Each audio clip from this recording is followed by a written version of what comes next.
c'est le Ilui Nishmatam, Shael Nikmat Damam des deux personnes qui ont été assassinées avant-hier.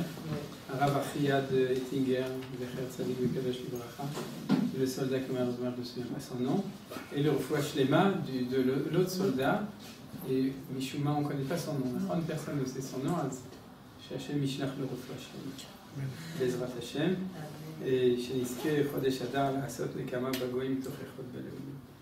Voilà, donc ce qu'on va étudier, c'est un thème et un sujet que j'ai déjà enseigné un petit peu les années d'avant, mais comme je tiens compte de l'oubli et du fait que tout le monde n'était pas là, et que du fait que aussi, Purim, c'est chaque année, on fait le même Mishté, on lit la même Gilad, on peut aussi revenir sur les thèmes qui me semblent essentiels. Mais ceci dit, il y a un chidouche que j'ai vu cette année, que je n'avais jamais vu, donc c'est sûr que je n'ai jamais dit, qui est basé sur ça, qui est l'enseignement essentiel de ce soir. Vous avez vu le titre, hein? Le titre c'est que Mordechai lo yicha velo yishtachave. Mordechai ne se prosternait pas devant Aman, vous vous souvenez? Et en français, pourquoi il en avait marre d'hocher la tête devant Aman? Mardoché.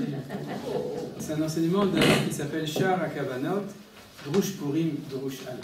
Alors le Shar HaKavanot, c'est le livre du Rabbi Chaim Vital qui a transmis l'enseignement du Harizal, un livre qui s'appelle Shar HaKavanot, qui explique de quelle manière chez les kabbalistes on prie. C'est-à-dire c'est la manière dont les Mekoubalim, vous savez, ils prient un petit peu différent. Ils ont des kavanot spéciales. Ceux qui ont déjà vu les Sidurim, ils savent que c'est tout à fait différent de notre manière à nous de prier, nous, hommes du peuple. Mais eux, ils prient un petit peu différemment. Et il y a un livre qui développe ça, c'est le Shar HaKavanot. Kavanot, c'est pas les kavanot des tireurs d'élite, c'est les kavanot des gens qui prient. Et disons après, qui explique toutes les tfilotes en général, il a aussi sur tous les chagim, c'est-à-dire sur Pesach, Rosh Hashanah, Yom Kippour, et à la fin aussi Chanukah et Purim, ça finit par Purim, comme Shulchan Aruch Orach Chaim, c'est la même chose. Et c'est assez court, là j'ai photocopié environ la moitié du Shar HaKavanot sur Purim. Mais comme je vous dis, comme le langage qui est utilisé ici, c'est un langage de Kabbalah, donc il y a des lignes qui sont plus ou moins normales, c'est-à-dire qui sont compréhensibles par nous, et on va les lire à la fin. C'est-à-dire que si on a le temps, on le lira à la fin pour voir dans les mots ce qu'on va étudier de Be'al Peh, Torah chez Be'al Peh. Alors, pour reprendre le thème qui m'est cher chaque année, et chaque fois on le développe dans une autre direction, c'est le thème de comprendre les deux choses, c'est-à-dire d'un côté le décret terrible de Purim, c'est-à-dire Epilpour, c'est-à-dire le décret de Haman, qui était un décret d'extermination, ça c'est le contre, et ensuite il y a eu un renversement, un aporo, et c'est devenu le pour, le pour et le contre, Epilpour.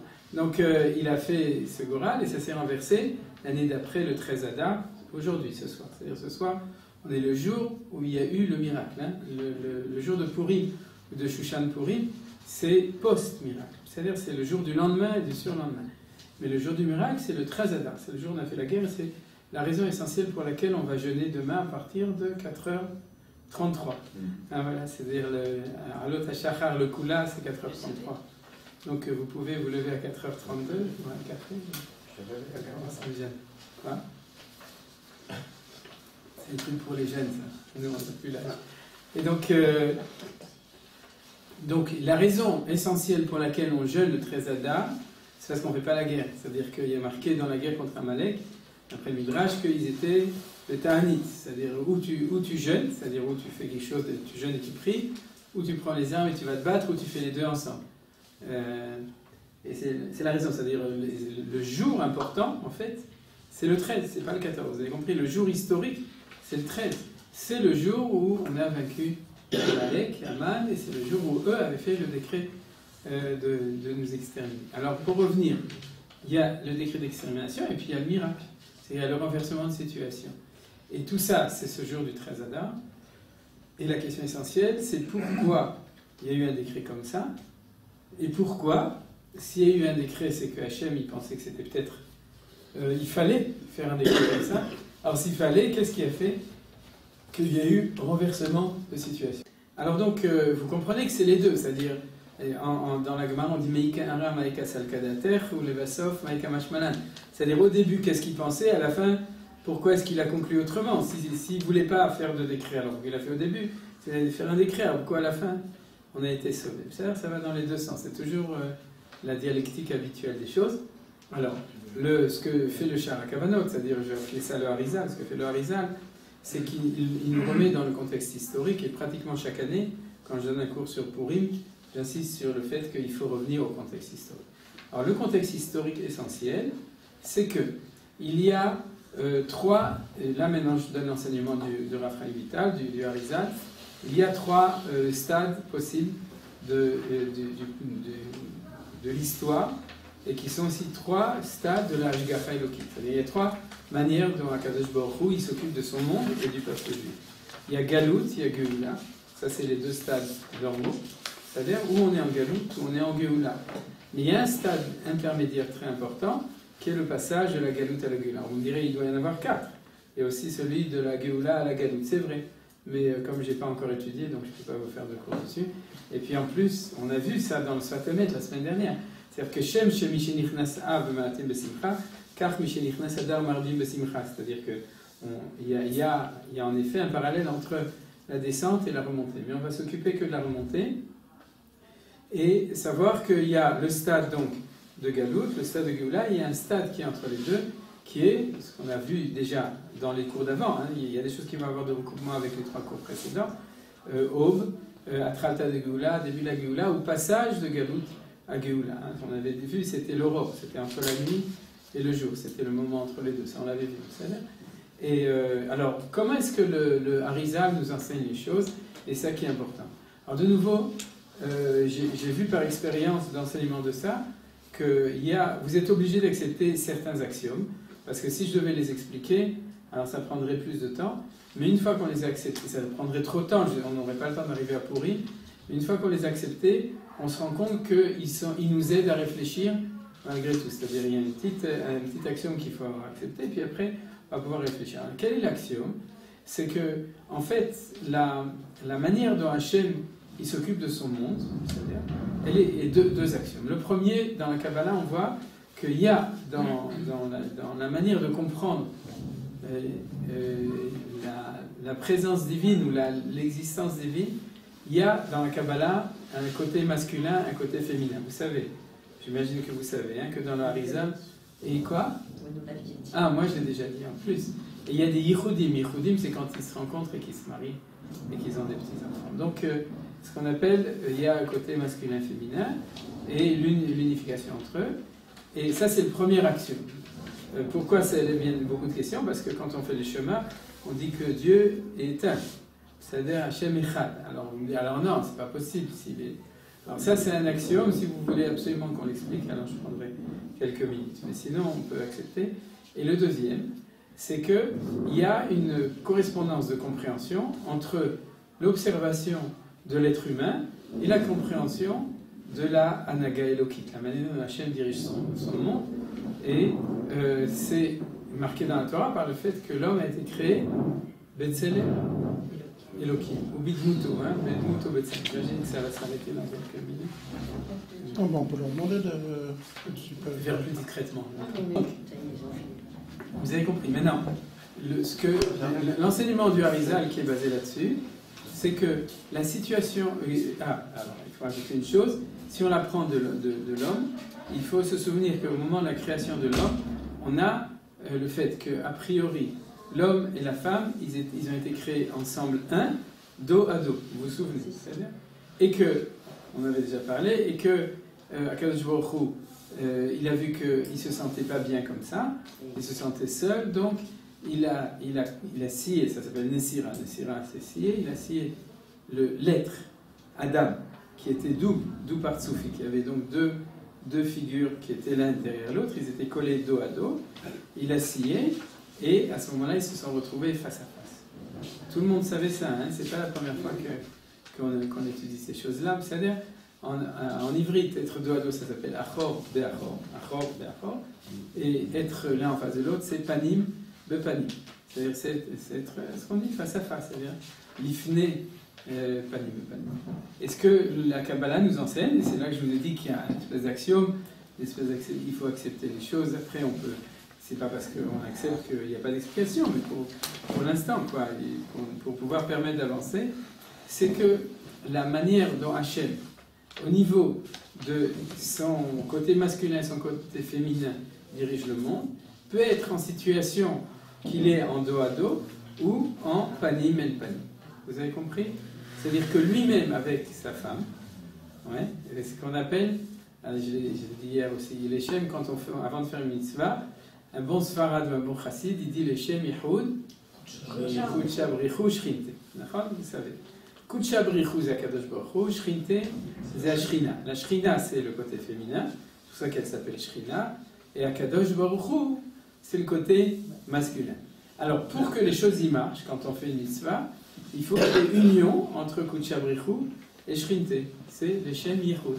Quand on dit le Shem Yichud, on dit, s'il te plaît, à Kadosh Baruch Hu, que par la mitzvah qu'on fait de prendre le lunav, qu'il y ait un Yichud entre Kuchabrichu ou Shrinte, et qu'à ce moment-là, tout se passe comme il faut. Alors donc, c'est ça l'enseignement de base, l'axiome, c'est que si j'étudie bien le deuxième période de Bereshit comme il faut, je vais pouvoir comprendre comment est-ce que Kadosh Baruch Hu, une des dimensions, la manière dont il s'occupe de son monde, c'est de cette manière et de cette manière. Est-ce qu'il y a des questions jusqu'à là?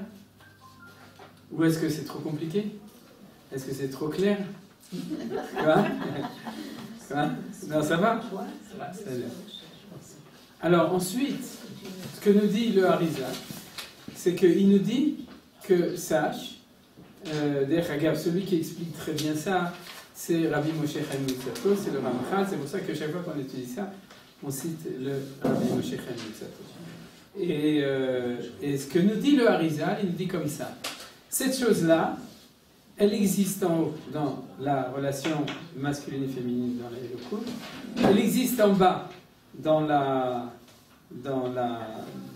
création de l'homme et de la femme. Elle va exister chez chaque homme et chaque femme. Je vais tout de suite vous donner la référence dans la Gemara qui montre que ça existe dans chaque couple. Elle existe chez l'homme lui-même dans des stades différents de sa vie. Je vais vous donner un exemple. Et ensuite, elle existe au niveau de l'histoire du peuple juif et universel. Alors, au niveau individuel, c'est que, en fait, on a un conjoint idéal qui est la deuxième partie de notre neshama, au niveau de la neshama. Il y a notre neshama est une, et puis à un moment Hachem, il est obligé de scier les deux morceaux de la neshama, et puis il les fait descendre dans le monde dans deux corps différents, et ils doivent se retrouver face à face. Vous avez compris? Ce stade, tout ce processus, il existe à ce niveau. La preuve, c'est la première page de la Gemara de Kiddushin. Vous savez que dans la première Mishnah de Kiddushin, il est marqué Aish Mekadesh. Là, Aïcha, comment on dit? Aïcha Niknit, pardon. Aïcha Niknit, heureusement que Aïcha Niknit Veshoshat Rachim, il y a trois manières d'Aïcha Niknit. Et la Gemara demande pourquoi est-ce que la femme est au passif, donc sous-entendu que l'homme est à son actif, d'accord, de chercher sa conjointe. Et elle dit Derech Haïsh Lechazer Derech Zerach Harishto. La voie normale, c'est que c'est l'homme qui va rechercher la femme, parce que quand on a perdu quelque chose, est-ce que c'est l'objet perdu qui recherche son propriétaire, ou est-ce que c'est le propriétaire? Dans le cas des chiens, des fois c'est différent, mais comme Baruch Hashem, c'est autre chose. Ou est-ce que c'est le propriétaire qui va chercher ce qu'il a perdu? Et donc, comme, vous avez compris, donc on voit très bien que la Gemara, elle fait référence au fait que quand on va chercher et qu'on se marie, on quoi? Qu'est-ce que tu dis? Quoi? Et donc, cherche un objet. Non, justement, c'est pas. C'est la Gemara donne ça en machin. C'est pour ça que l'homme, il a à l'intérieur de lui, il sait qu'il est en train de chercher sa demi, c'est-à-dire sa moitié. Et oui, sa moitié, il est en train de le chercher. C'est pour ça que c'est comme ça. Donc il y a une référence dans la Gemara à ça. Voilà, ça c'est au niveau de l'homme et la femme. Au niveau de l'histoire, et c'est ça qui nous intéresse maintenant, au niveau de l'histoire, alors, le Raphaël, le Hari, il dit, quand on est en situation de galoute, c'est que la manière dont Hachem est par rapport le côté masculin par rapport au féminin, ils sont dos à dos. Et quand on est en situation de Géoula, c'est quand on est en situation de face à face. Voilà, vous avez vu, c'est pas difficile, c'est facile à comprendre, d'accord? Alors, ce que nous rajoutent en général les autres commentaires, comme même le Hari, ensuite le Ramcha, le Rav Kook, etc. Et tous les commentaires quand ils expliquent cette chose-là, ils disent que c'est aussi la relation entre Akadosh Baruch Hu et le peuple juif. C'est-à-dire quand on est en situation d'exil, c'est une situation où Dieu s'occupe de nous. C'est ce qu'on appelle la Ashgacha, la providence spéciale qui est sur le peuple juif en exil, mais il s'occupe de nous, mais il ne nous regarde pas et on ne le regarde pas. C'est-à-dire, comment c'est marqué dans la Torah? Esther Panim. On croit que Esther Panim, c'est que Hachem se voile la face, c'est-à-dire il fait comme ça, il joue à cache-cache. Non, c'est que Hachem, il se retourne et donc il ne montre pas sa face. Et la preuve, c'est que chaque fois, quand il y a une Géoula, il y a marqué Upaniti Alechem, dans le Bet Amikdash, c'est toujours Ve'ikravta Lifne Hachem. Eretz Israël, c'est Lifne Hachem.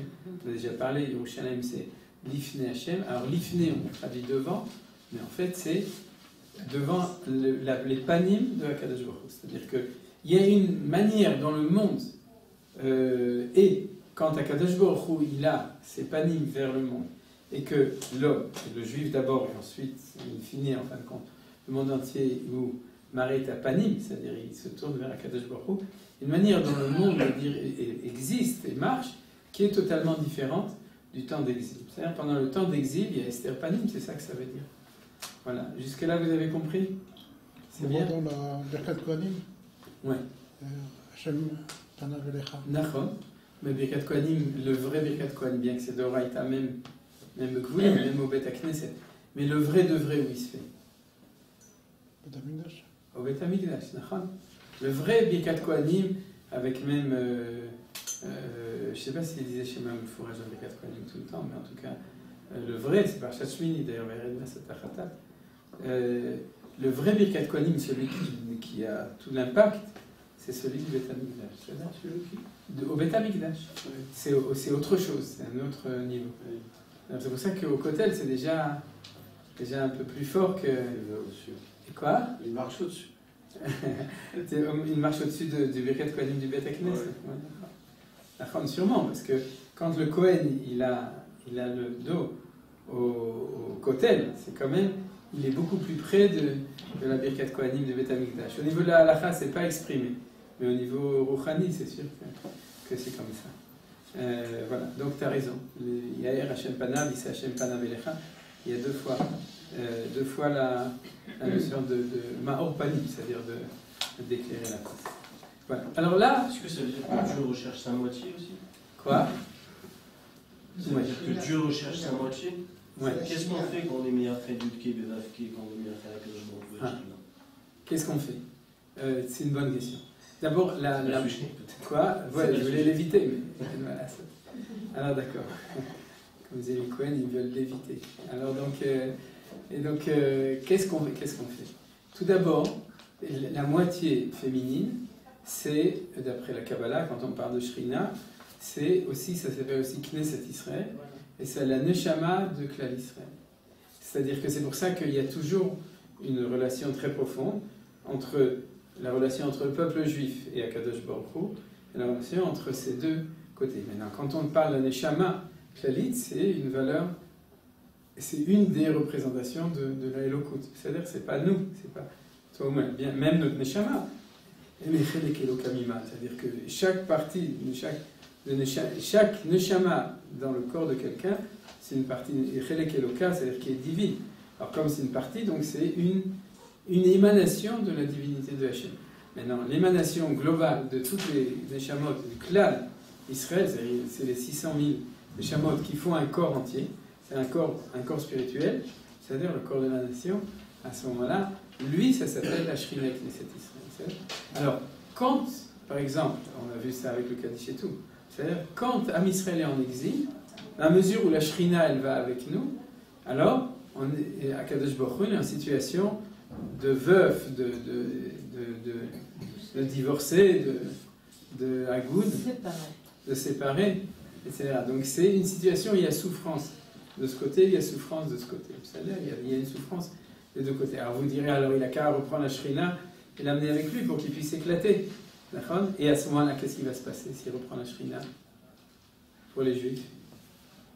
Ils sont plus protégés. Ils n'ont plus de shrina, donc il ne peut pas. Alors tu me diras alors. Mais si, puisque c'est Knesset Israël, la Shrina. Oui, mais c'est un neshama du peuple juif. S'il la reprend en Israël, il enlève de galout. Alors les juifs sont plus protégés, donc il ne peut pas se permettre. On me dira, alors il a qu'à aller la voir là-bas, faire un petit tioul en Roussaare, aller visiter et faire ses shrinot, quoi. Il n'a pas de Ishur Yetziat Minaret, c'est ça. Chaque fois qu'il arrive à Ben Gurion, on lui dit, El Lecha Rishayon Yetziat Minaret. Ce côté masculin, il ne peut pas sortir. Donc, tragédie. Ah, il y a une autre solution. Quelle est la troisième solution?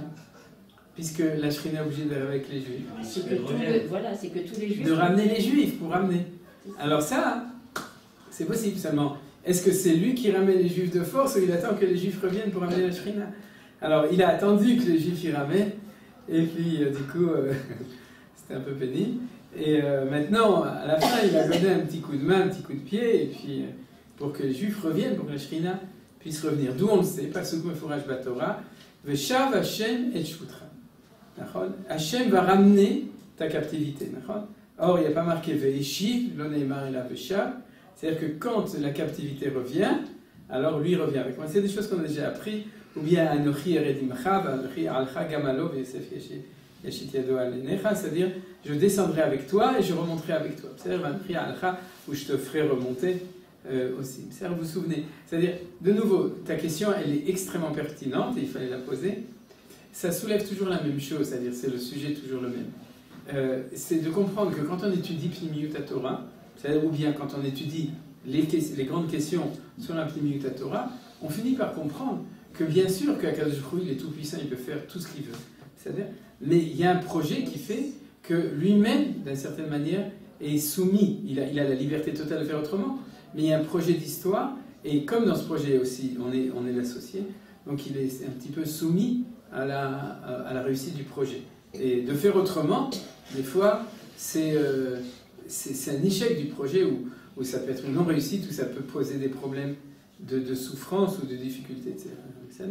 Voilà, donc est-ce que jusqu'à là, donc c'est compris. Alors, tout ça, c'est l'introduction. La deuxième introduction, qui est la plus importante pour maintenant, c'est ce que nous enseigne ici sur Purim, c'est qu'il y a un stade intermédiaire. Et le stade intermédiaire, c'est le stade qui fait passer d'un état stable à un autre état stable. Alors tous les gens qui ont étudié un peu des études scientifiques, ils savent que tout passage d'un état stable à un autre état stable, il y a un stade intermédiaire qui est instable, d'accord? Par exemple, dans une réaction chimique, il y a ça, dans une réaction physique, il y a ça, etc. Et dans des réactions humaines aussi, il y a ça. C'est-à-dire qu'il y a des équilibres et puis après, il y a rééquilibre. Alors, et tout ça, c'est quelque chose qui est... alors, comment est-ce qu'on l'explique? On nous dit que ce stade, ça s'appelle, je donne le nom et on l'a étudié les années d'avant, la dormita. Dormita, c'est du ladino. Et c'est les mêmes lettres que tardema, ça c'est de l'hébreu, c'est le mot qui est marqué dans la Torah, quand Hachem, il a endormi Adam pour l'opérer, pour le scier. C'est-à-dire, il était sioniste, Dieu, il a scié. Sion. Donc, pour faire ça, il a endormi, mais il appelle Hachem Elohim Tardema la Adam, c'est-à-dire Tardema, c'est le mot en hébreu, tout le monde le connaît, c'est le même mot que les Iraden, et Tardema, et ils ont les Mukoubalim qui parlaient de ladino, ils ont dit dormita, c'est-à-dire c'est le même mot, c'est-à-dire qu'il dort à ce moment-là. Alors, qu'est-ce que ça veut dire? Et c'est là qu'il y a un enseignement très important, mais on va passer au-delà. C'est ça que j'enseigne chaque année. C'est-à-dire, ça veut dire quoi? Ça veut dire que quand il y a le besoin d'arriver à une Géoula, on est obligé. On est nous et Akadosh Baruch Hu, on est obligé de séparer le dos à dos pour arriver au face-à-face. Et pour ça, il y a une situation intermédiaire qui est douloureuse, qui est dangereuse. C'est-à-dire, d'abord, quand tu endors, c'est comme aujourd'hui à l'hôpital, tu dois mettre des appareils. Imaginez-vous une opération à cœur ouvert. Imaginez-vous qu'au milieu, le chirurgien dit « Ah non, maintenant c'est la pause café, je m'arrête, on éteint les marchérim et on revient dans 5 minutes. » C'est pas possible, vous comprenez? C'est-à-dire qu'il y a une situation qui est une survie, Situation très difficile.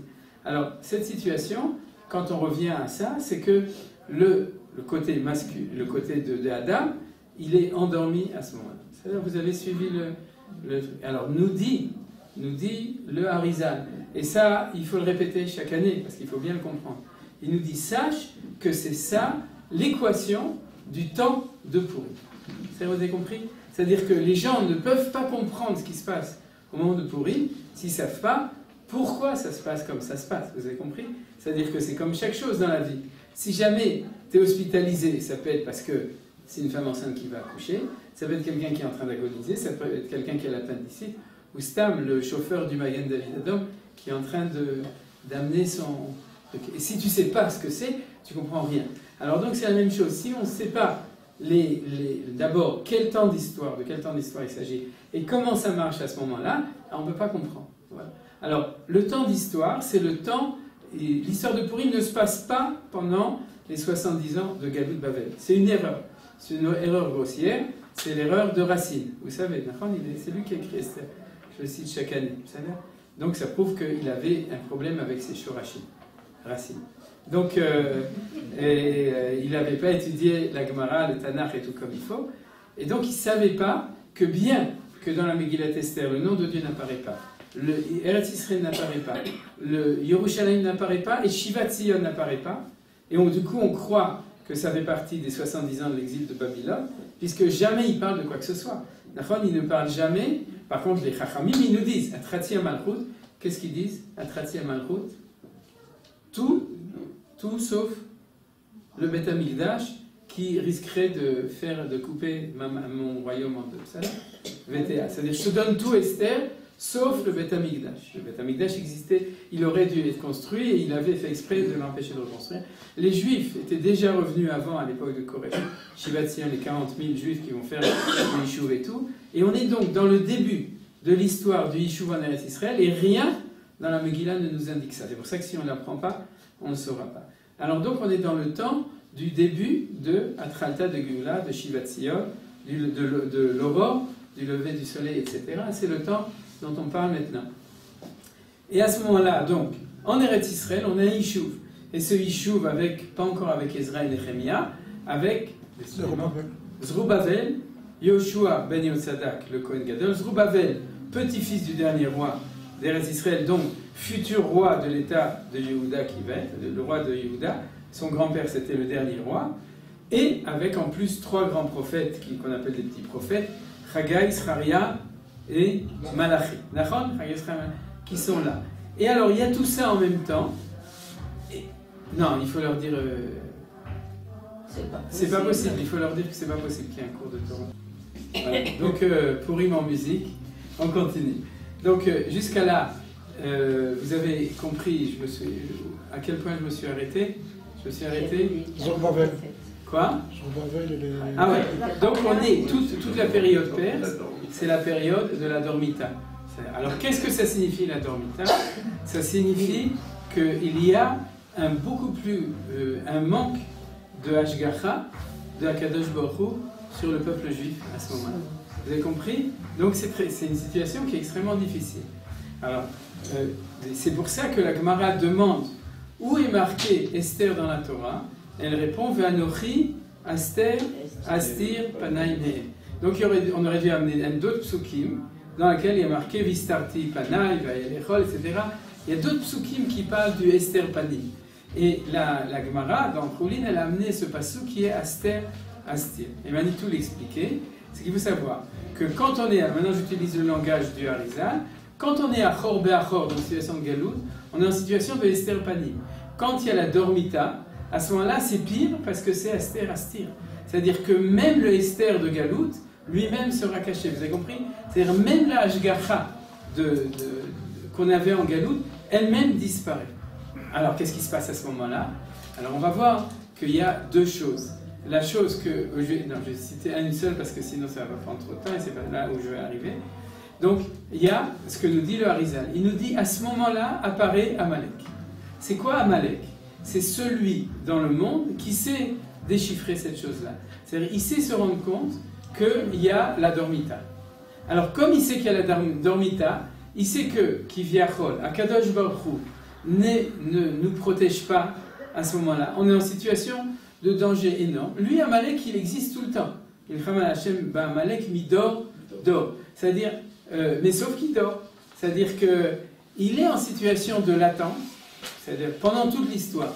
Et dès qu'il sait, lui comme nous, on est censé le savoir, qu'il y a la dormita, alors à ce moment-là, il se réveille et il n'a pas de Mais Amalek se réveille quand il y a le retour des Juifs.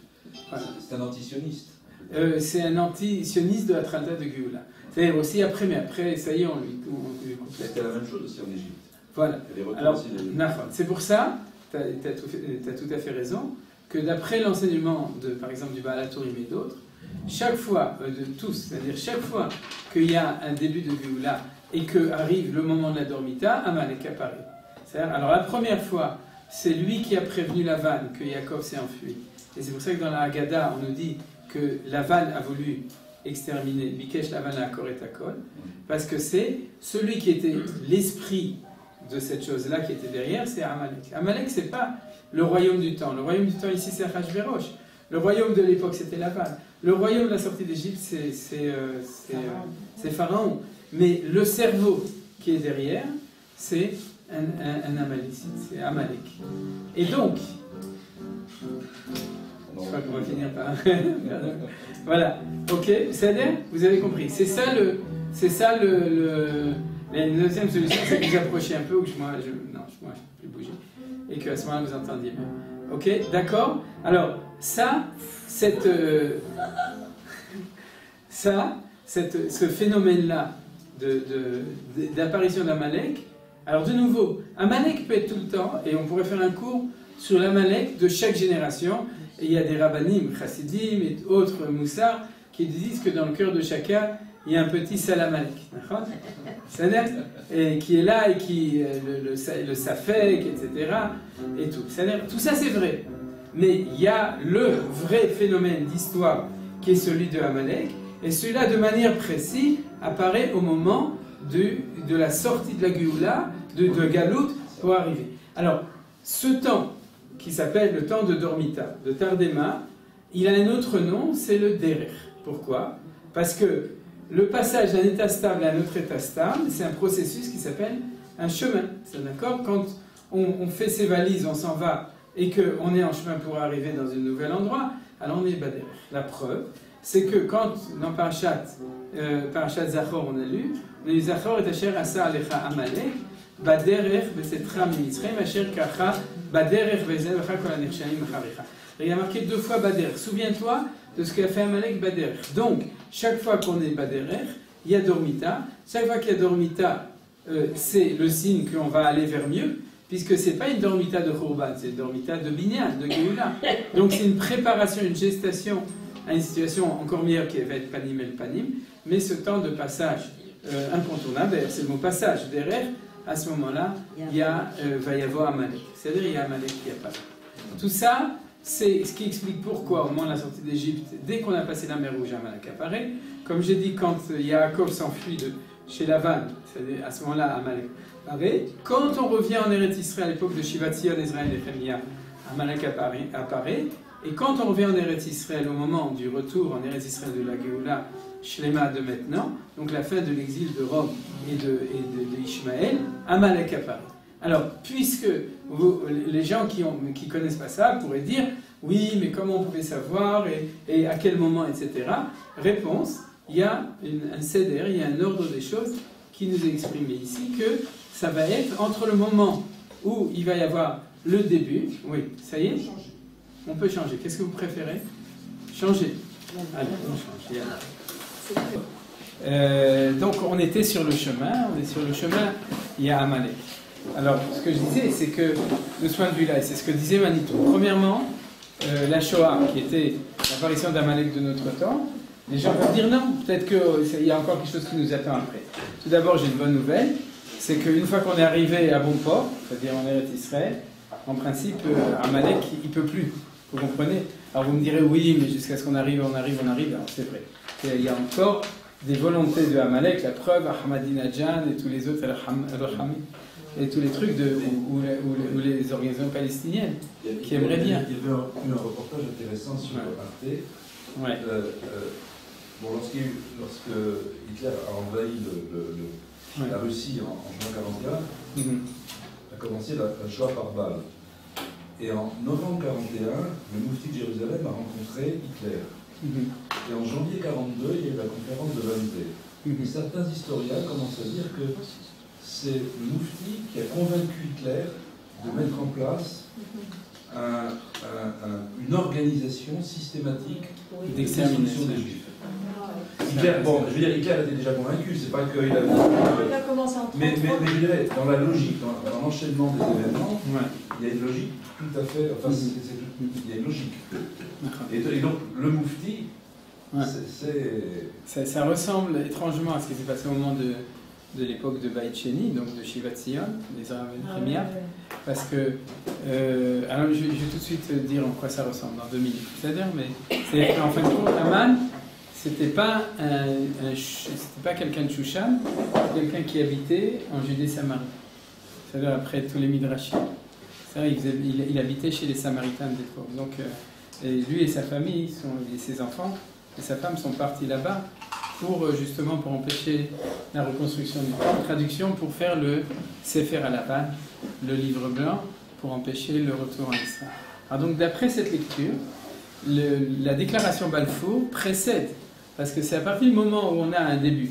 On peut dire la déclaration Balfour, on peut dire le mouvement sioniste du Gras, on peut dire déjà même avant justement le Harizal, le retour de ceux qui ont été expulsés d'Espagne, qui ont commencé à revenir en Eretz Israël, c'est-à-dire la date exacte c'est plus difficile, à partir de quel moment on commence le retour du Panim de Panim, mais en tout cas, il y a tout d'abord un début de ça, comme la déclaration Cyrus qui a précédé Achashverosh, et ensuite il y a un phénomène de dormita qui va l'un avec l'autre et qui est un phénomène extrêmement dangereux au niveau du peuple juif tant qu'on est en situation où on n'est pas encore sorti.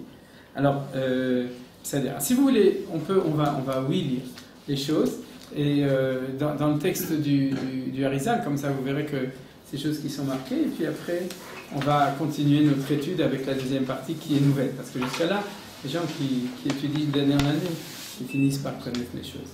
Alors, on va commencer à partir du mot Ve'ata. Vous voyez, c'est-à-dire la 4e ligne ou 6e ligne, ça dépend, c'est le grand paragraphe qui est là. Vous voyez Ve'ata navo el biurinyan yeme purim ve'megila ve'amordechai u'maot. Ve'ata, c'est le début du paragraphe. Ve'ata navo el biurinyan yeme purim ve'megila ve'amordechai u'maot. C'est pas Magavet Purim, mais Magbat Purim, c'est-à-dire l'argent de Matanot Levionim. S'il y a des gens qui veulent donner, je ramasse pour les pauvres de Hebron. Va Mishte Vasim. Ça peut être aujourd'hui, vous pouvez l'amener chez moi aussi vendredi, c'est Gamtov. Ah non, il faut l'amener à jeudi, parce que je l'amène déjà jeudi. Ou Maot, jusqu'à jeudi matin. Magvat Purim, c'est-à-dire des Matanot Levionim, Gabay, c'est-à-dire ceux qui ont. Va Mishte Vasimcha. Alors, 2 points. Inenid Ba'er Etzlenu Bidrouché. On a expliqué chez nous, dans les Drushim, et je saute tous les mots que vous ne pouvez pas comprendre, 5 mots, qui, vous voyez qui, Bechol Zman Shel Agalut. Tant qu'il y a la Galout, Omdim, Zun Achor Be'achor. Abba, c'est Achor Be'achor. Zun, c'est masculin-féminin, ils sont dos à dos. Aleph, Bet, Aleph, c'est Achor Be'achor. Kol Yeme Achol, toute la semaine, Loulé Beshot, Atfilot, Veshabatot, ça aussi on saute. C'est-à-dire, il y a des moments où il y a des micro-panim befanim. C'est-à-dire quand on prie ou le Shabbat, mais c'est pas du tout le même. C'est pas qu'on est en Géoula. C'est qu'il y a c'est de manière un petit peu tout à fait petite. Mais Chayotse Bezek Moshe Sham, tout ça comme ça est expliqué là-bas. Vene Kacher Otzim Lachzor Panim befanim. Et voici quand on veut revenir panim befanim, Tsarir Shetagdim Bechinat Apalat Adormita. Il faut faire précéder la dimension de la dormita, Alza. Sur le masculin, que dès j'étais assez à Nessira afin de pouvoir scier. Nessira, vous savez, hein? Vous savez ce que c'est quelqu'un qui est traditionnel en hébreu, traditionnaliste? Comment on dit en hébreu? Masorati, parce qu'il prend un massor, une scie, il coupe ce qui lui plaît, il prend ce qui lui plaît pas, il prend pas. Voilà. Alors donc, Vetuchal Achzor Imo Apin Beapin, afin qu'elle puisse revenir avec lui. Apin Beapin, c'est Panim Bepanim. face à face. C'est Apin, c'est en araméen. Okay? Apin ve'apin. Kanizkar bedrushi Rosh Hashanah, comme il l'a déjà expliqué dans les drushim de Rosh Hashanah.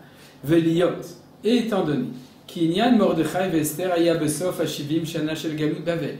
Étant donné que l'histoire de Mordechai et Esther était à la fin des 70 ans. Parce que je vous ai expliqué que c'était à la fin, après. D'accord? C'est-à-dire quand les 70 ans étaient terminés. Kanoda, comme tout le monde le sait, comme on le sait. La reine, Askfar bi'imen, itri l'inyan tikunzun. Donc à partir, déjà en leur temps, a commencé le inyan, tikunzun, de la restauration, de mettre en place comme il faut zun, on a déjà dit c'est masculin, féminin. Ne demandez pas pourquoi. Kede l'achzor apin ve'apin ve'igalu Israël, afin de revenir face à face et qui est Geulat Israël. Vous voyez que les choses y sont, c'est pas tellement compliqué.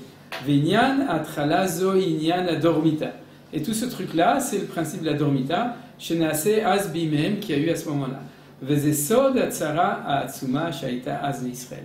Et c'est ça le secret du malheur énorme qu'il y avait à ce moment-là au peuple juif. Donc vous comprenez, c'est-à-dire que pour le Harizal, on passe directement d'un à l'autre. S'il y a une dormita à ce moment-là, alors automatiquement, il y a une vulnérabilité, c'est-à-dire un danger potentiel énorme pour Israël. Asher alav ne'emar ve'nei ema chashecha gdola, ma'amur azal chashecha zo galut madai, cherchi chenehem shel Israël. Alors je ne traduis pas mot à mot, mais c'est ce que nos sages ont dit, que l'obscurité c'était le temps de Madai, donc Parasu Madai, de la période perse, où il y a eu cette obscurité. Vinyano.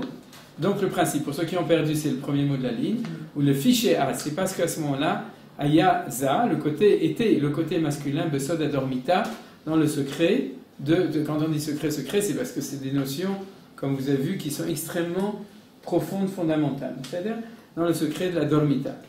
Venoda. Donc on continue. Kiaman Arasha, Aya Astrologus Gadol. Astrologus était un grand astrologue. Comment il s'appelle? Amana Agagi. Il y en a qui disent que ça vient du mot Magagi. Ça veut dire quoi? Mage. Un mage. Pas un magicien, parce que magicien, c'est genre, tu fais de la prestidigitation, d'accord? Mais un magicien vrai, un mage, d'accord? Donc en fait, il était Magi, et c'est ce que dit la Gemara. Donc ça veut dire quoi? Ça veut dire qu'il avait les connaissances de la spiritualité du côté du Sitra Achara. C'est-à-dire il connaissait, il savait ce truc. Il n'y a pas que lui, sans doute que tous les Amalécites ils sont comme ça. Kanoda, Benyan, Valepel, Pour, ou Agora, Miyom, le Yom, etc. Donc il amène une preuve du fait que quand il doit décider une date, il ne le fait pas sur l'anniversaire de sa femme, mais il le fait avec un pour. C'est-à-dire un tirage au sort, c'est-à-dire il va chercher d'autres forces que les forces habituelles. Uvifrad b'ma shekatuv b'sefer hazohar, kiu v'aseret banav kolim kosera klipin achitzonim. Donc il avait 10 fils et les 10 clipotes extérieurs qui vont en parallèle avec les 10 côtés de Kedusha des Sphirot. V'yada b'chokhmato inyan imiyut ashgachato yitbarach al Israël bayamim.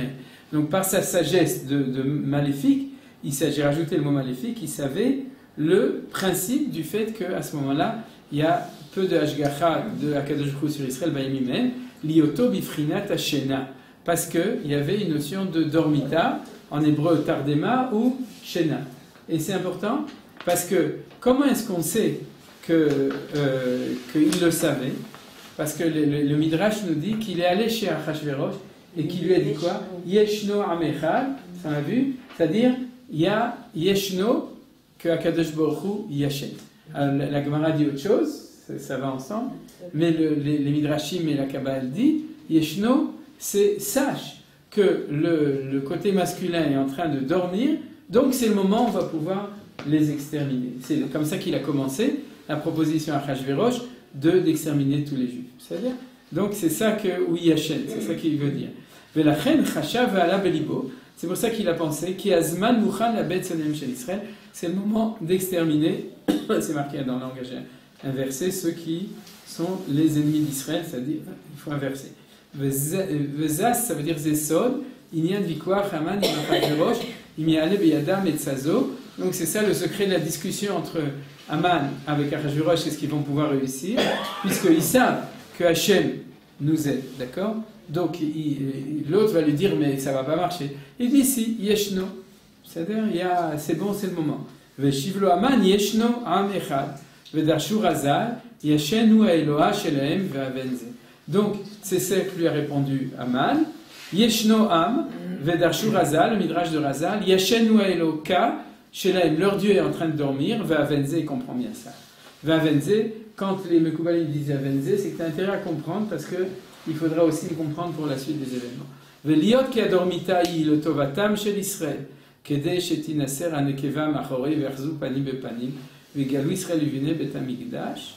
Alors, comme ils savent que la dormita, c'est le début d'un processus qui est excellent pour le peuple juif, parce que jusqu'à maintenant, le peuple juif était entre nos mains en exil, on pouvait plus ou moins faire ce qu'on voulait avec eux, dans les ghettos, c'est-à-dire, et qui savent que cette dormita, c'est pour arriver à quelque chose où, à ce moment-là, les chlal, ils sont fichus, c'est-à-dire, à ce moment-là, le Tovadan chez Israël, afin que le côté féminin soit scié de derrière vers Zéou, panim bepanim, et qui reviennent face à face, veigalou Israël, et c'est ce qu'on appelle la Geulat Israël et Binyan Betamikdash, la chen itiatsu shnem, qui bizmanaou, she'eloka shelaim yashen. Leur projet, c'est que pendant le temps où leur Dieu dort, yakdimuhem le'abed ou lashmid sonem shel Israël, ils vont exterminer tous les Juifs, kedei shelo yisharu afilu metemeat, pour qu'il en reste même plus un tout petit peu, chez Yu reuim le Géoula. Donc il y aura pas eu la Géoula, faute de combattants, les deken lo ibane betamikdash. Ça va? Vous avez compris? Donc c'est bien le retour du peuple en Israël qui voulait empêcher. Voilà, exactement. Alors c'est ce qui est marqué après, exactement. On connaît que c'était ça vraiment l'intention de Haman, de Shimshai, la Sofer Beno. Il apparaît dans le livre de Ezra, Shimshai dans les Midrashim. C'était dans le Midrashim, c'était le fils de Haman, un des fils. Et Vekit Ve'em, El Achashverosh, et ce qu'ils ont écrit à Achashverosh, Anikra Artarshasta, qui s'appelle Artarshasta, mais en fait c'est Achashverosh Besefer Ezra, Ad Shebitlu Binyan Betamikdash, jusqu'à ce que grâce à cette lettre de diffamation, ils ont réussi à annuler la construction de Betamikdash, Birotam qui Giazmano Libanot, Vedai Beze. Et en voyant que le temps était arrivé de le construire, Vedai Beze, ça suit, vous avez compris? Ils ont vu que le temps était permis, que Koresh, la femme avait donné la permission. Shimsha et Haman sont à la capitale de Shomron, des Samaritains. Ils ne sont pas Samaritains, ils sont Amalécites. Mais ils sont les Amalécites à l'intérieur des Samaritains, le Moufti de Jérusalem. C'est là qu'on voit la même chose. Et ils envoient leurs émissaires à l'ONU de l'époque, qui est à Shushan Abira, des 127 provinces, pour représentants du peuple palestinien, en disant tout ce qu'ils ont à dire pour empêcher la construction du temple. Comme ils voient que ce n'est pas suffisant, parce qu'ils sentent bien qu'il y a la dormita, qu'il y a le truc, ils disent alors il faut exterminer tous les juifs. Voilà. C'est souvent au moment de Pharaon aussi, ce sont les non-juifs qui ont vu la délivrance avant que les juifs le voient. Et là aussi, c'est un peu la même chose. Voilà, c'est ça aussi un peu la même chose. D'un côté, tu as des gens qui l'ont vu, c'est-à-dire que tu avais les prophètes qui l'ont vu, tu avais Yoshua, il y a Zorobabel, il y a 40 000 juifs qui l'ont vu. Mais le peuple. Mais d'accord. Mais de nouveau, c'est pas tous qui l'ont vu, mais c'est les chefs du Sitra l'ont vu, de même qu'il y a des Gdolim aussi dans le peuple juif qui l'ont vu. Pas toujours parce qu'ils avaient étudié la Kabbalah, des fois. Ils n'avaient rien étudié du tout, ils ont quand même vu. Mais ils savent quand même qu'Akadosh Baruch Hu ne nous détruira jamais. S'ils savent ça, c'est qu'ils savent qu'Akadosh Baruch Hu ne nous détruira jamais. Donc pourquoi ils essayent? Alors là, j'ai pas de réponse. Il y a toujours un moment où ça colle, il s'accueille. C'est-à-dire, il y a une colle, quoi. D'accord. C'est ce qui s'est passé pendant la Shoah, malheureusement. Voilà. Oui, mais une fois j'avais déjà expliqué ça. Ils voulaient aussi, Rommel aussi, ils voulaient remonter aussi. Oui, bien sûr, bien entendu, ça on va tout de suite le voir aussi. Mais une fois j'avais fait un cours dessus expliqué, c'est-à-dire qu'il faut comprendre que c'est des mages, c'est pas des Talmidei Chachamim. C'est-à-dire ils ont les mêmes notions, mais ils les lisent selon leur manière de lire les événements.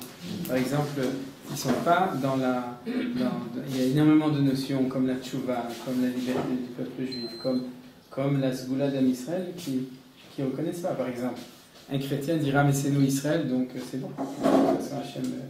Nous, on va pas être examinés, mais ils vont être examinés. Toutes sortes de marchavot d'interprétation qui font qu'ils ont une possibilité d'envisager ce genre de choses. Alors ça, c'est le côté Shoah de Purim. Mais non, on ne va pas s'arrêter dessus, parce que Chayavi Nishli Besume Bepuria, il faut être joyeux. Il faut Aikar Zeliot Besimchatami, et surtout Mishni Chassadar Marvi Besimcha. Qu'est-ce que je veux dire? Oui, dans Amalek, il y a aussi le fait qu'il ne cherche pas forcément à réussir. Ce qui est important pour lui, c'est l'histoire de refroidir la baignoire. Ouais. Et il ne va pas refroidir la baignoire, il va se brûler, bon, mais au moins il leur a montré qu'on peut attaquer le peuple. Ça peut être aussi une réponse. Bon, les kamikazes, les suicidaires, etc., c'est pareil. Bon, qu'est-ce qu'ils peuvent espérer? Bon, c'est une quand même, ils vont faire. Mais comme tu l'as dit, c'est la destruction physique, mais c'est aussi la destruction spirituelle. Tu as parlé du safek, c'est-à-dire introduire le doute, c'est pas seulement physique. Oui, mais là, c'est totalement physique. C'est ce que j'ai dit, c'est qu'il y a toujours plein de dimensions. Mais là, la question, c'était comment est-ce qu'ils pouvaient envisager réellement, physiquement, de la Shemitah, c'est-à-dire Mimita Lechaim, de faire disparaître le peuple juif complètement. Et c'était ça le projet-là, c'était ça le projet de Hamas, c'était le projet de Laval. C'est pour ça qu'on le dit le soir du Seder, c'est-à-dire sache que quand on va commencer à étudier la soirée du Seder, il faut savoir à partir de quoi on commence le Seder. Et on commence d'une situation comme ça. Alors il y a eu renversement. C'est-à-dire, alors maintenant on va passer au renversement. Alors on va lire la phrase suivante et à partir de là on va l'étudier. C'est ça le chidouche que j'avais jamais vu. Veine av bizman adormita. Vous voyez où c'est? Si vous avez perdu, les mots suivants sont soulignés. Ein anekeva yeshena. Vous avez trouvé maintenant? C'est là. Veine av bizman adormita. Ein anekeva yeshena. Et on s'arrête là parce qu'après c'est de la Kabbalah. D'accord? Et ça suffit. Ça veut dire quoi? C'est-à-dire que jusqu'à maintenant, j'avais toujours compris que pour faire la dormita, c'est logique. Tu veux faire une opération, tu dois scier en deux. Donc il faut endormir Monsieur Adam et Madame Chava. Nachon, pour qu'ils se fassent scier ensemble. Nachon? D'accord. Alors, mais, nous dit le Harizal, un grand chidouche énorme. Alors, vous comprenez que c'est des chidushim de Kabbalah, c'est pas marqué dans la Torah, et c'est des chidushim qui vont aller jusqu'à la compréhension de la Géoula. C'est qu'il dit, sache que Adam, c'est Ish Veisha. Vous vous souvenez? Quand il s'est réveillé, il a vu la femme, il a dit Zot apa ametsem me'atzam me'psar me'psari, le Zot ikare Isha qui meish lukachazot, ou lukohas, ça dépend comment on prononce. C'est-à-dire, mais c'est que une fois qu'ils ont été sciés, lui devient Monsieur Ish et elle devient Madame Isha, alors qu'avant Adam, c'était les deux ensemble. C'est-à-dire, alors c'est pour ça qu'on croit qu'ils sont endormis les deux ensemble. On a déjà vu qu'en fait, la Isha est sortie du Ish, et c'est pas que c'est coupé en deux. Il n'y a pas, comme dans la modernité, égalité de l'homme et de la femme. Il y a complémentarité, mais il y a aussi le fait que l'homme a été pris de la femme. C'est-à-dire, qui met Ish Lukachazot, donc il y a une. La femme a été prise. Quoi? La femme a été prise de l'homme, c'est-à-dire de Ish. Et donc, ce qu'il dit, c'est que quand il y a eu ça, celui qui est endormi, et d'ailleurs vous verrez avant, c'est ce qu'il appelle Za, d'accord, c'est le côté masculin. Lui, il est endormi, mais la femme, elle n'est pas endormie. Voilà. Alors, qu'est-ce qu'il dit après? Il dit que Mordechai, et il dit pas tellement Esther, mais c'est aussi Esther, et il parle surtout de Mordechai. C'est pour ça que c'est le sujet de ce soir. On va pas le lire. Il dit, sache que Mordechai, lui, et Esther aussi, mais on va s'occuper cette année de Mordechai, il faisait partie du côté féminin, et c'est pour ça qu'il a réussi à sauver le peuple juif pendant que le côté masculin était Yachel. Vous avez compris? Comment il faisait partie du côté féminin? Ah, parce que le côté féminin global, si on a dit que c'est Knesset Israël, la Shrina, tout le monde fait partie. C'est-à-dire, il faut un peu avoir l'habitude de jongler avec la relativité des notions de Kabbalah. Pourquoi il n'avait pas fait son alia? Ah, Yafémer. Très bonne Sheila, réponse. Alors c'est ça qu'on va apprendre. C'est qu'on l'a vu un petit peu la semaine dernière. Quand on étudiait un tout petit passage du Collator, c'est ça qu'il faut comprendre. C'est-à-dire, qu'est-ce que ça veut dire que le côté féminin ne dort pas au moment où il y a l'opération? Traduction, et ça c'est mon chidoucha à moi, je prends les responsabilités dessus. Traduction, c'est que le côté qui ne dort pas, c'est le côté qui est revenu en Eretz Israël.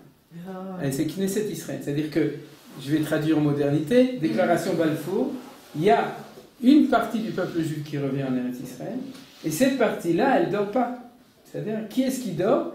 il dort le côté qui permet justement de démarrer tout le processus, mais le côté qui ne dort pas, c'est le côté qu'on a appelé souvent le côté féminin, Itaruta Deletata, le réveil d'en bas, c'est toujours le côté féminin, c'est Mashiach ben Yosef ben Rachel, le côté féminin c'est Rachel d'ailleurs dans la Kabbalah, c'est pour ça que c'est beaucoup plus facile de comprendre. C'est le Ishemini. Quoi? Ishemini. Ishemini, voilà, Ishemini, c'est le côté de Binyamin, il le dit tout de suite après. C'est qu'il va dire que Binyamin, ça fait partie de ce côté-là. Alors vous comprenez dans le décryptage des choses, c'est-à-dire si on reprend l'histoire, maintenant, on a parlé de maintenant, et c'est pour ça que Rommel aurait voulu aussi faire disparaître le Shiva en Eretz Israël, mais il ne pouvait plus, parce qu'il n'était pas en dormita, vous comprenez? Lui, il n'est pas du côté du dormita, il est lui, c'est une dimension qui est déjà réveillée. J'ai entendu, je ne sais plus qui l'avait dit, Rommel, c'est Rome elle. C'est Rome qui se prend pour Hachem. Ah, il fait mal.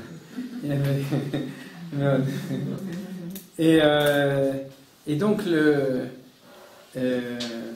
selon cette explication des choses, c'est que c'était la même chose au moment de l'époque de Shivatzir. C'est-à-dire, en quoi c'était la même chose? C'est que avant, ce qu'on a vu, avant le décret de Haman, il y a eu la déclaration de Koresh, et il y a eu ceux qui sont revenus en Eretz Israël. Ceux qui sont revenus en Eretz Israël ont exprimé le fait que quand la Géoula elle commence, elle a deux phases la Géoula. La phase de ceux qui sont déjà revenus et de ceux qui ne sont pas encore revenus. Ceux qui ne sont pas encore revenus, ils sont en situation de manque du sommeil du côté, et donc de danger puisqu'ils sont en derrière, on pourrait dire. Et ceux qui sont revenus, ils sont déjà plus bas derrière, donc ils sont le côté qui exprime le côté féminin qui est déjà révélé. C'est-à-dire, alors ça, j'ai des preuves par la suite, mais c'est quand même un chidouche qui est pas obligatoire, on peut expliquer autrement, mais qui est le chidouche qui est ici. Jusqu'à là, tout va bien? Vous avez compris? Non, mais voilà, c'est maintenant que je vais répondre à ta question. De même que le Sitra Achara, qui était celui de Haman et de ses enfants, Shimshai et Sofer. Vous savez où est-ce qu'il est marqué dans le Midrash Shimshai et Sofer? C'est que quand il y a marqué Balaïla ou Nadedash Natamelech, c'est-à-dire que le sommeil du roi était en train de vaciller. Alors qui c'est Amelech? C'est Akadosh Baruch Hu. Quel côté, masculin ou féminin? Amelech, masculin. C'est-à-dire qu'il y a une tardéma totale, donc déclaration de trucs, et puis c'est à ce moment-là qu'il a commencé à se réveiller aussi, pour dire peut-être qu'on va sauver les Juifs, puisque c'est ça qui s'est passé. Et à ce moment-là, il a demandé à lire dans les chroniques. Qu'est-ce qu'il devait lire? Ce qu'avait fait Mordechai. Vous vous souvenez? Et il y a marqué que Ba Shimshai a Sofer Vemochek, le Ba Gabriel le côté. C'est-à-dire que Shimshai, qui était le Sofer, qui est écrit comme Shimshai a Sofer dans le livre de Ezra, chaque fois que le roi lui dit mais qu'est-ce qui... Il s'est ouvert là, ouvre le livre. Alors d'abord il essayait de passer une autre page et ça s'ouvrait toujours à la même page. Il dit lis-moi ce qui est marqué ici. Il dit attends, on va effacer l'histoire pour réécrire l'histoire. Abou Mazen, vous savez, il a un doctorat sur la négation de la Shoah. Négation de la Shoah. C'est-à-dire que Amalek, il efface l'histoire. C'est-à-dire, et à ce moment-là, Gabriel, Amalek, il vient et écrit. Il dit lis, c'est écrit. Ah non, c'est effacé, il n'y a rien qui est marqué ici. Relis, etc. C'est-à-dire, donc, Shimshai HaSofer, c'est le fils de Haman qui efface l'histoire. Ça fait partie de la conspiration amalécite à ce moment-là. C'est-à-dire, et il y a, mais il se réveille, donc il faut savoir ce qui s'est passé. Alors donc, maintenant on va revenir à ça, on revient à l'histoire. Il y a eu un retour en Eretz Israël. Il y a des Juifs qui sont revenus, eux ils représentent dans le monde le support du côté féminin qui est en train de se reconstruire. C'est logique, puisqu'en fait c'est ça qui est en train de se reconstruire. Mais lui, il ne dort pas. Et à ce moment-là, on a début de reconstruction du temple qui est interrompu, on a installation du nouveau Sanhedrin, puisqu'on revient en Eretz Israël, et qu'on appelle Anshe Knesset Agdola. Knesset Agdola, c'est le Sanhedrin de cette époque, on dit que c'est Ezra, mais c'est pas Ezra, c'est dès qu'ils reviennent, ils instaurent la Knesset Agdola, et on a dans la Knesset Agdola peut-être le chef, mais en tout cas un des membres du Sanhedrin, qui s'appelle Mordechai Bilshan. C'est-à-dire, Bilshan, c'est parce qu'il était Ashkenaz, il avait un nom qui se finissait en An, comme Ackerman, Zuckerman, etc. Donc Bilshan. Et Turjman, et donc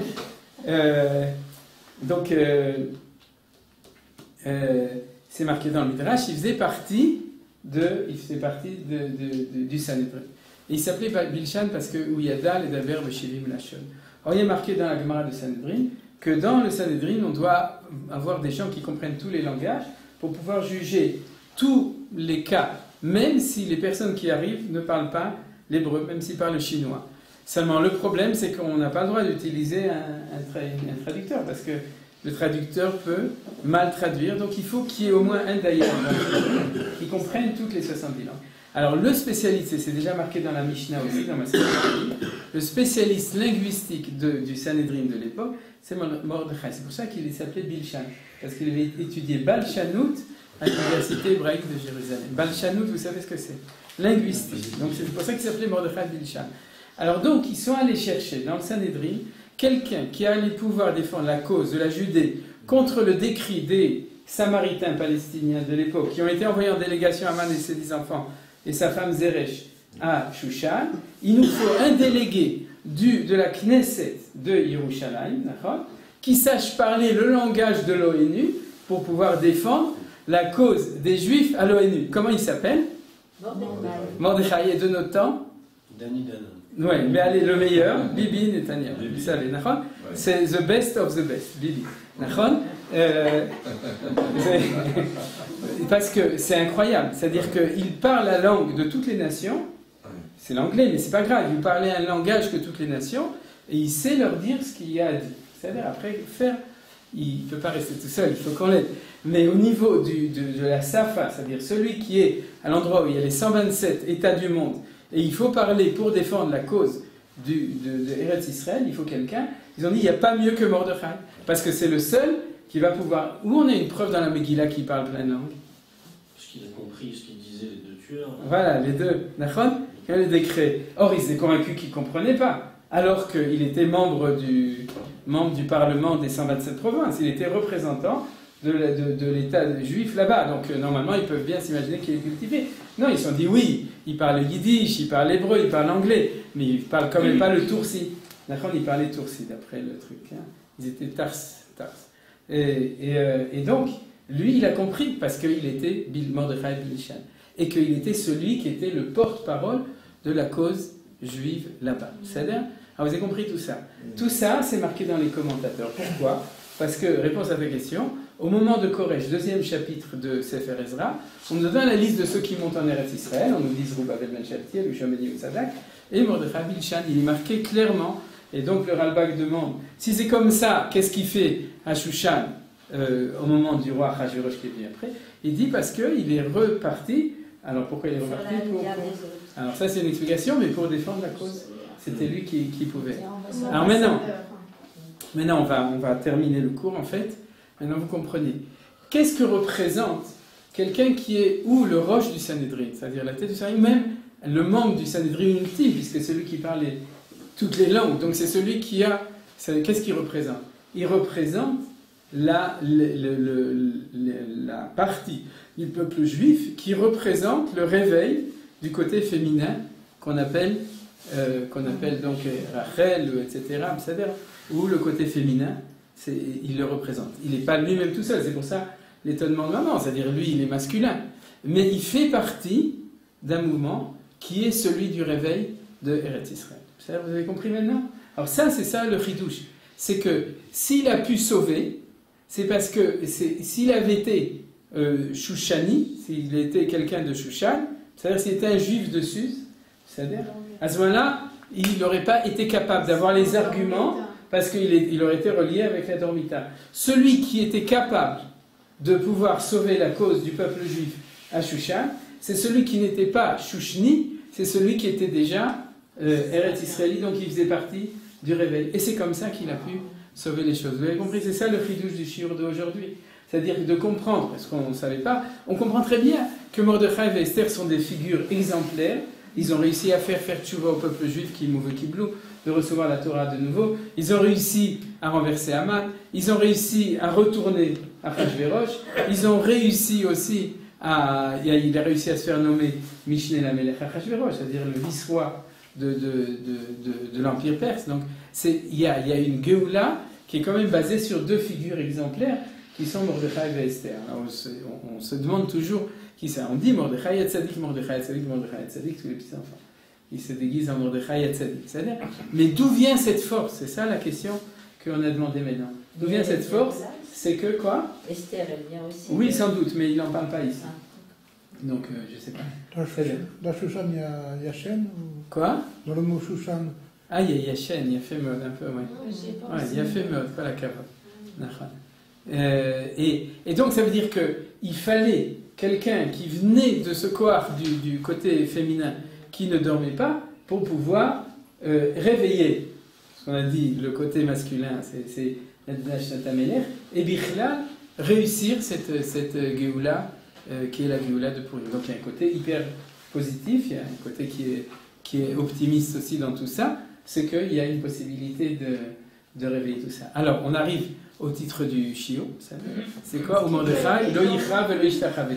Vous pouvez très bien le comparer aujourd'hui, d'accord? Si jamais vous prenez un tsabar, vous l'envoyez à Paris pour défendre la cause, et vous prenez le président du CRIF et le président du truc, etc., en demandant d'aller défendre la cause, lui va se prosterner devant Macron parce qu'il se sent inféodé à Macron. C'est pas qu'il n'est pas Gibor, voilà qu'il est Gibor, mais il se sent pas, il se sent dans la Tardema, endormi. Il est encore dans le Achor Bachor, ou en tout cas dans le Achor, c'est-à-dire, et même pire si c'est Tardema. Par contre, celui qui vient de Eretz Israël, lui, Rosh Hacher, il comprend rien. Mais pourquoi vous faites comme ça, etc. Mais c'est pas compliqué, c'est-à-dire, il faut lui dire, il faut pas se prosterner. Il n'est pas Shayar. Qui est le premier qui ne s'est pas prosterné devant Esav? Benjamin. Binyamin Yafemeot. Vous vous souvenez? C'est que quand Yaakov, Rachel, Léa et tous les enfants se prosternent devant Esav, le seul qui ne s'est pas prosterné. C'est Yosef. Quoi? C'est Yosef qui se prosterne pas. Yosef, il s'est. Justement pour pas montrer sa mère qui est très jolie. Non, Là, en effet, c'est selon le Midrash, ça te fait raison. Non, mais il se prosterne quand même, il se met devant, mais il se prosterne quand même. Voilà, et on va. Non, mais de toute façon, ma chère Ben Yosef, c'est le même quoi. Ma chère Ben Yosef, il inclut Yosef et Binyamin. Binyamin, puisqu'il n'était pas encore né. Binyamin n'était pas encore né. Il s'appelle Binyamin pourquoi? Ben Yamin, c'est quoi Yamin? Teiman, le sud, parce que par rapport à la Babylonie, l'Eretz Israël c'est au sud, c'est celui qui vient du sud. C'est-à-dire c'est celui qui vient d'Eretz Israël. Benyamin, c'est ce que Chazal dit. C'est le fils de celui, c'est celui qui est né en Eretz Israël. Et à propos de la dormita, vous vous souvenez que Rachel, qu'est-ce qu'elle fait? Elle dort pas.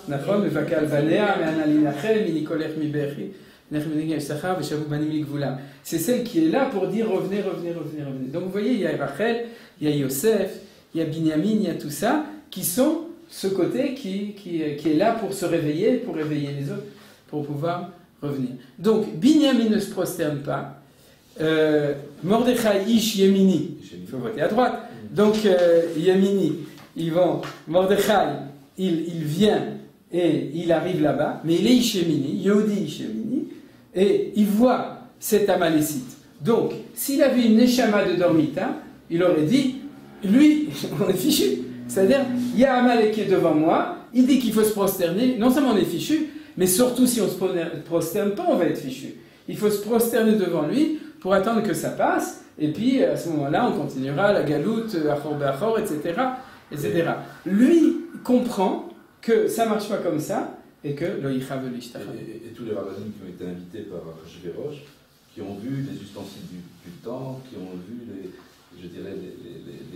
David Cohen à Gadol, n'ont rien fait, n'ont rien dit. Donc ils se sont prosternés. Ils se sont prosternés. Voilà. Comme aujourd'hui, ils ne bougent pas. Ils se sont prosternés. Attends une seconde, et comment on peut expliquer qu'ils ont oui accepté d'écouter Mordechai Qui? après les Juifs? Et les Juifs, ils n'ont pas auraient pu accepté. dire c'est un traître. Non, ils n'ont pas accepté. Ils n'ont pas accepté. Ils n'ont pas accepté, puisque Mordechai était venu pour reconstruire le temple et pour truc. En fait, il y a la tragédie, bon, tout ça c'est un autre cours. Il y a un cours de Manitou très beau sur Academ, un seul cours sur Purim, vous l'écouterez, vous trouverez réponse à ta question. C'est-à-dire qu'en fin de compte, je vais le dire dans une phrase. Je vais le dire dans une phrase en vitesse parce qu'il faut faire. Donc, si vous voulez, je réponds à ta question, ça va pour terminer. Le cours que je voulais dire, vous avez compris, l'idée elle est claire, je pense. Elle est même, je dirais qu'elle est limpide dans le sens, et les choses elles sont marquées après dans ce que dit le Harizal, mais comme c'est déjà beaucoup de Kabbalah, donc c'est les références de Pshat, on ne peut pas les lire comme ça, mais il le dit clairement, c'est parce qu'il y a du Shoresh de Binyamin, etc. Il a fait apparaître une lumière, qui est une lumière énorme, qui apparaît directement du côté féminin, sans avoir besoin du côté masculin, et c'est ça la lumière qui apparaît pour lui. C'est-à-dire Qui a fait apparaître Mordechai, parce qu'il faisait partie de ce côté-là, il était là-bas. C'est-à-dire donc il y a une lumière spéciale, qui est la raison pour laquelle il dit Maïta, Ora, Vesimcha. Et cette lumière qui est apparue par l'intermédiaire de Mordechai, c'est cette lumière qu'on voit à Purim et qui doit nous amener à la Simcha, etc. C'est-à-dire, qu'est-ce que je voulais encore dire? C'est-à-dire, quelle était ta question de nouveau? Oui. Les Juifs, ils ont pas écouté. Alors, la réponse de Manitou, elle est comme ça. Je vais dire ça en deux Ils auraient pu mots. mettre en prison en disant que c'était un traître et qu'il allait la faire. Alors, je vais dire en deux mots. Mais il y a beaucoup de juifs qui étaient contre, parce qu'il nous fait prendre des risques. Qu'est-ce qu'il C'est fait? ça. Il ne se prosterne pas, il va nous D'accord. mettre en danger. Tous les juifs étaient contre. Tous les juifs étaient contre. Ça, Ils ont pas les Mais c'est- c'est comme à l'époque de Moshe aussi. Mais comme tout Non, ça le veut dire monde, contre, ils l'ont accusé lui, vous voyez l'inversement des c'est à choses. cause de lui. C'est à cause de lui que Haman s'est énervé, il a décidé, ce qui est marqué dans la Megillah, que plutôt que de tuer que Mordechai, je vais tuer tous les juifs. Et C'est J'ai entendu, débile. j'ai entendu un commentaire aussi, quand on dit Arour Mordechai, c'est certains juifs qui pensaient ça. Ah, de l'Oyada. Oui. Ah, de l'Oyada, il a fait. Ben Baruch, Arour, Haman. Qu'est-ce qui explique Le renversement. Oui, ça. Ah, voilà. Alors, le renversement, alors justement, et je vais donner la phrase de Manitou, je vais l'expliquer. La phrase de Manitou, il dit comme ça. Quand on est sorti d'Égypte, est née l'identité d'Israël, c'est-à-dire du peuple juif en tant qu'Israël. Quand il y a eu la Géoula de Purim, est née l'identité juive, Yehuda, puisqu'il était Ish Yehudi et Alkena Yehudim, Itiadim, etc. C'est-à-dire le nom, c'est toujours Yehudi. Et l'identité Yehudi, c'est l'identité de 2000 ans, ou 2500 ans, depuis ce moment-là jusqu'au moment de la Géoula, c'est-à-dire l'identité d'exil. C'est-à-dire, en fin de compte, il a voulu faire une Géoula Shlema, il n'a pas réussi. C'est-à-dire, la preuve, c'est que Esther est restée dans le palais du roi, c'est-à-dire, et que lui, il est resté dans le palais du roi. C'est-à-dire qu'au lieu de ramener les ustensiles du temple au temple, ce qui a été fait après, mais lui, en tout cas, il n'a pas réussi à ce moment-là, et même quand le temple est revenu, ça c'est ce qu'on étudie dans notre cours, la Shrina n'est pas revenue à ce moment-là. C'est-à-dire, il n'y a pas eu de vraie Géoula. C'est-à-dire que la Géoula de Purim, qu'est-ce qu'on va fêter? De quoi on va être joyeux? On va être joyeux de deux choses et on va être triste d'une chose. On va être triste du fait qu'il n'y a pas eu de Géoula, et c'est pour ça qu'on ne va pas dire le Hallel. C'est ce que la Gemara dit. On ne peut pas dire le Hallel parce qu'on est encore évêque de Achashverosh. On va être joyeux, parce qu'il faut être joyeux, alors on peut être aussi triste demain, puisqu'on jeûne, alors comme ça on aura des bonnes raisons. Et on va être joyeux de deux choses. La première chose, et c'est un peu ce qu'on a expliqué dans les cours d'avant, la première chose, c'est qu'on a accepté en tant que condition de Esther Panim, de nous montrer notre Panim à Kadosh Baruch Hu. C'est quoi? C'est que toi, tu es caché, c'est-à-dire, et en fait de re-rentrer dans une situation de galoute, où il y a la face de Dieu est cachée, mais que nous, dans cette situation, nous, d'Afka, on court après lui. C'est appelé Kimou ve Kiblou, c'est-à-dire d'accepter la Torah, vous comprenez? Et c'est quelle Torah on parle? C'est la Torah du judaïsme. La Torah de 2500 ans, où on a étudié la Torah, où on a écrit toute la Torah chez Baal Pé, etc. C'est quoi la Torah chez Baal Pé? On l'a déjà dit. C'est l'explication des Juifs de la Torah écrite. Ils écrivent leur Chidushim, ils étudient Torah chez Birta, ils écrivent leur Chidushim, encore un Chidush, et ensuite ça devient le chasse, et puis après les Shonim. de confession israélite. Voilà. Mais plus ou moins, ça a pris du temps jusqu'à ce qu'on arrive de là. C'était quand même encore la notion de... Alors ça, c'est la première Simcha Tsuma. Mais c'est une Simcha qui est, dans la perspective globale de l'histoire, on verra que c'était bien. Même ça, c'était bien. Mais dans la perspective présente de la fin de l'exil de Babylone, il y a un échec de la Géoula de ce moment-là. C'est dans une perspective générale, il fallait tout ça. C'est en fin de compte, on se prépare à notre Géoula actuelle. Et c'est pour ça qu'on dit que la fête de Purim et la Megillah ne sera jamais effacée. Parce que quand on va revenir, je traduis par Arizal, ce qu'il dit à la fin, quand on va revenir Panim Befanim, cette situation-là va devenir fat. C'est-à-dire, ça va devenir avec peu d'amplitude par rapport à la situation de Panim Befanim, du Beit Shlishi, du Bet Hamikdash, de la Géoula Shlema. On dira, alors ça vaut rien, il faut jeter ça. Non. Parce que s'il n'y avait pas eu ça, tu ne serais pas arrivé là où tu es. Nismor Géoula, le Géoula, vous vous souvenez ce qu'on a vu?